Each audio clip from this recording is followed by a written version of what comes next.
Hello everyone, and for this video we will look into more examples on how to factor polynomials. So just a short recap on how to factor polynomials. The first step is always to look for common factors among the terms of the polynomial. And if there is, factor it out. And the second step is to look at the number of terms of the polynomial. If it is a binomial, use DOTS or SDTC. If it is a trinomial, whether you will be using PST or GQT. If there are four or more terms, you can opt to use factoring by grouping. And of course, the third step is something that you have to remember. Check if any of the factors can still be factored further. So if it can be factored further, that means that you just have to repeat first step and the second step until such time that it would be the best factors for the given polynomial. Let's have one example. So we have here 8x squared y plus 44xy plus 60y. So we have here the steps on our right portion of our screen for your reference. So the first step is to check whether there is a common factor. So if you look at it, in terms of numerical coefficients, yes, there is a common factor. So for 8, 44, and 60, the common factor, the GCF is 4. Aside from 4, you will notice that there is a y in all terms. So you'll also factor out y. But there's no x because the third term doesn't have x at all. So make sure that once you do factoring, all of the terms should have that that variable or that number. So if you factor out 4y, what will be left in our first term? 8 divided by 4 is 2. X squared. Walang mangyayari sa x squared. So the first place, you did not factor it out. But y divided by y, since you already factored out the y, so there will be no y anymore in our first term. Plus, the 44, you just have to divide 4 with it. 44 divided by 4 is 11. Still, you factored out the y, so what will be left is just x. While for 60, 60 divided by 4 is 15. Then if you factored out already the y, so there will be no y anymore in our third term. So we're good with the first step. Let's now proceed to the second step. How many terms do we have in here? So there are 3 terms. So if there are 3 terms, you're referring to trinomial. So it's either you will use PST or quadratic trinomial. It's not factorable by PST because in the first place, 15 is not a perfect square, the third term, the constant term. So automatically, your option is to verify whether it's factorable by GQT or not.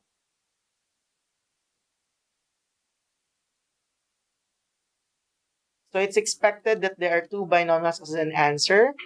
And then you do trial and error in your scratch paper. So it's not necessary for you to show it on your solution paper. So just in the scratch paper. So for 2x squared, the first term of our trinomial, automatically that would be 2x times x. And then in our third term, that's where trial and error comes in. So the correct combination here is, for 15, you can have 15 times 1, you can have 5 times 3, and etc. But for this one, it would be 5 times 3. So take note, the positioning of the 5 and 3 will matter as well. So you have to really double check and understand how to use FOIL for easier verification, whether it's factorable or if it's a correct factor or not. So let's say, for example, yes, 3 and 5 are factors, but I place the 3 and 5 in here. If you multiply the inner terms, that would be 3x. If I multiply the outer terms, 2x times 5, that would be 10x. And if you add that, that would be 13x. However, the middle term is not 13x, it's 11x. So, di ba? Make sense?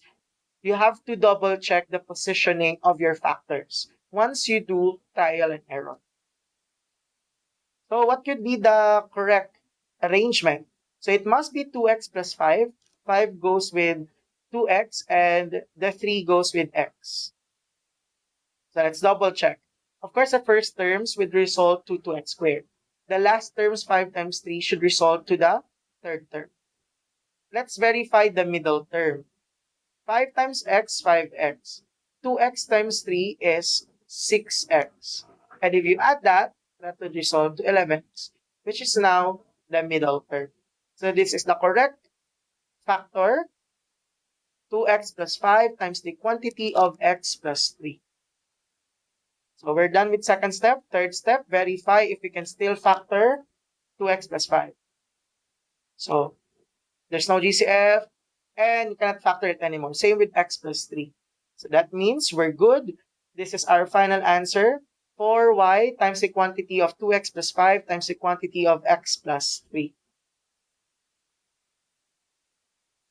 Let's have another example. Given is 4w to the power of 4 minus 4. So first step is to always look for common factors. And as of the moment, the common factor is 4.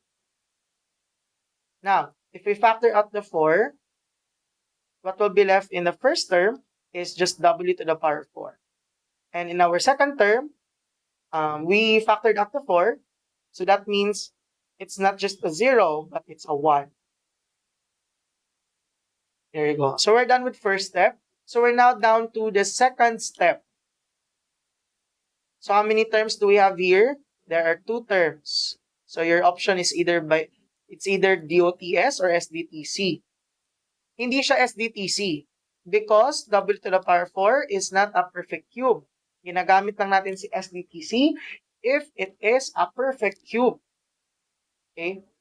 But w to the power 4 is a perfect square. Difference means operation is a minus. And then, yung 1, perfect square din siya.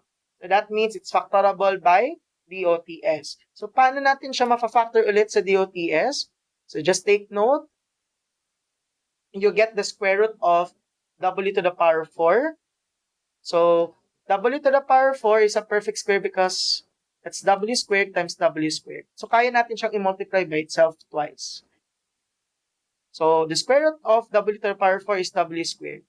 So, the first terms would be w squared.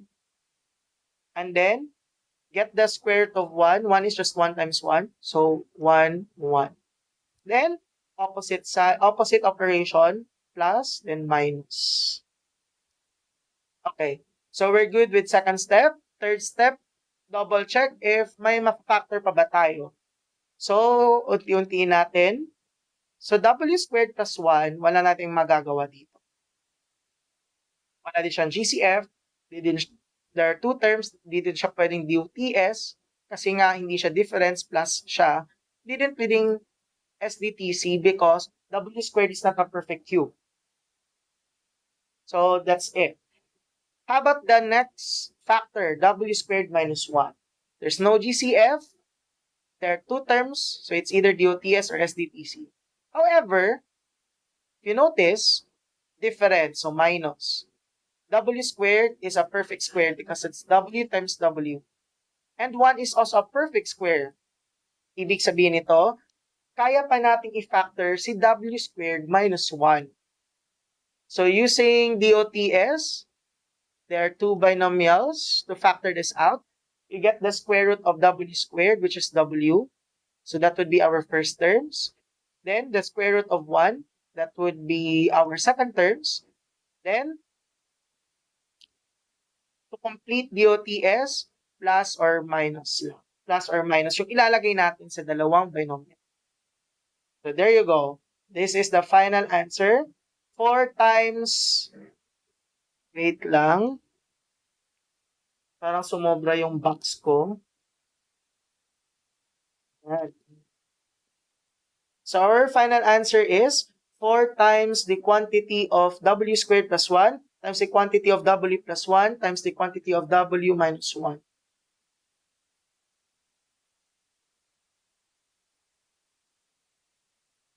Okay, let's have C. So in C, we have 5w cubed minus 625. So still, we follow the same process. The first step is to figure out the common factors of the two terms. So the common factor, the GCF, is obviously 5. So if we factor out the 5, kung matitira na lang, w cubed. 625 naman, 625 divided by 5, that's 125.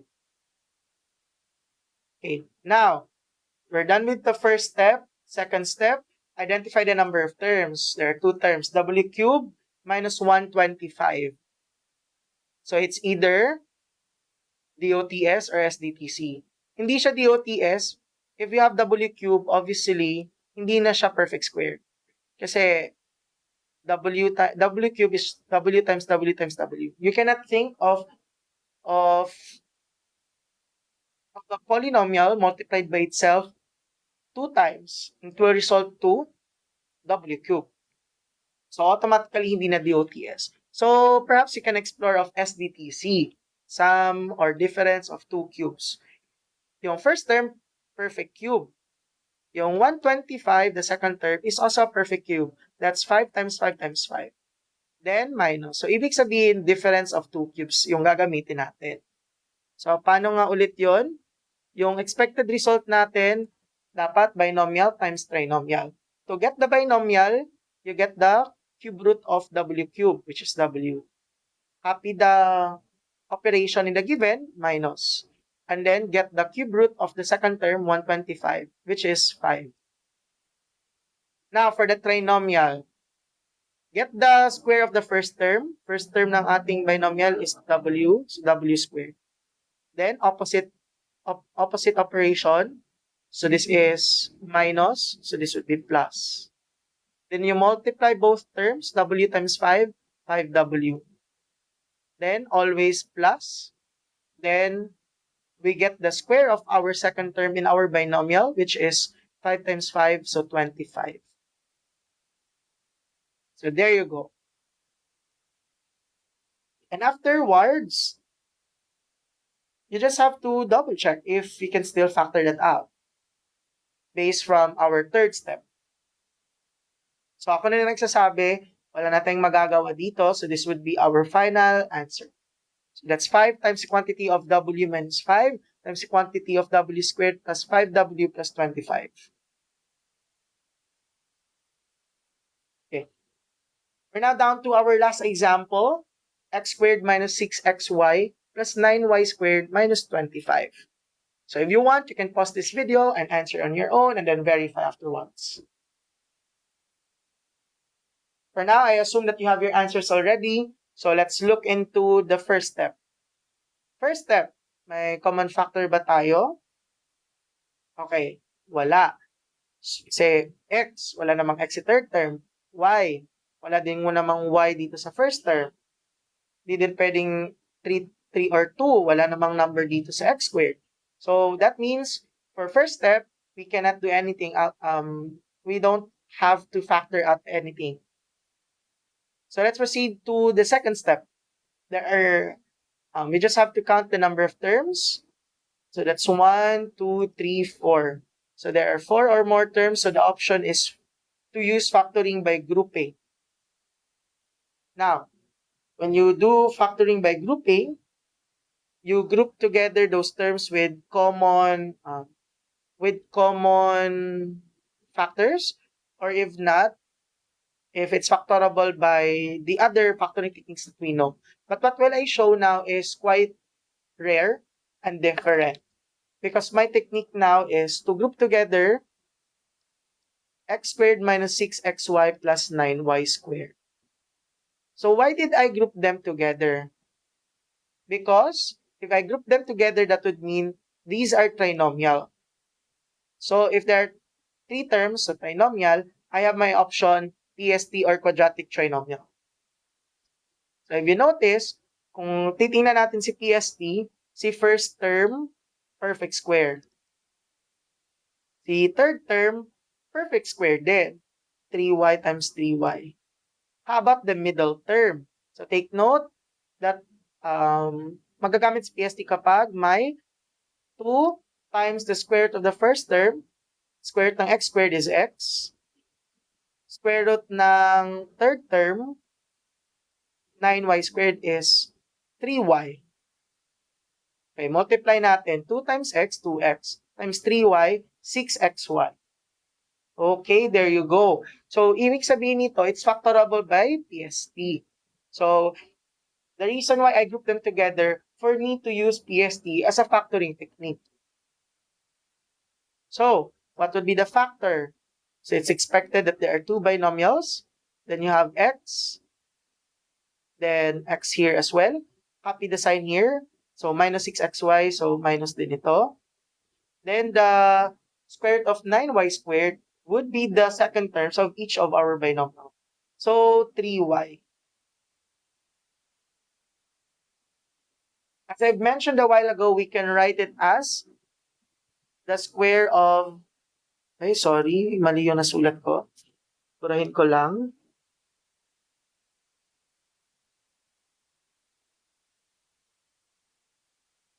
So, that would mean it will result to the square of x minus 3y minus 25. Kasi di ba pareho lang sila. So pwede ko nang isulat siya.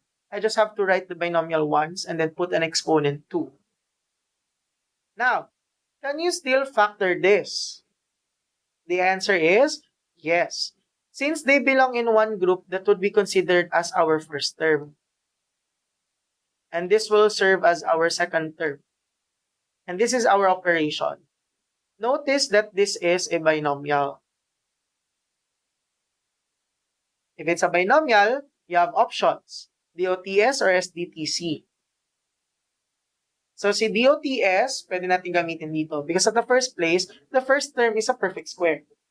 It's actually the square of x minus 3y. So automatically, that's a perfect square because x minus 3y times x minus 3y. How about 25? 25 is also a perfect square as well because 25 is 5 times 5. So perfect square silang dalawa. And then the operation between them is a minus. So meaning that's dots. So to factor dots, that would be simply, what will we do is simply x minus 3y.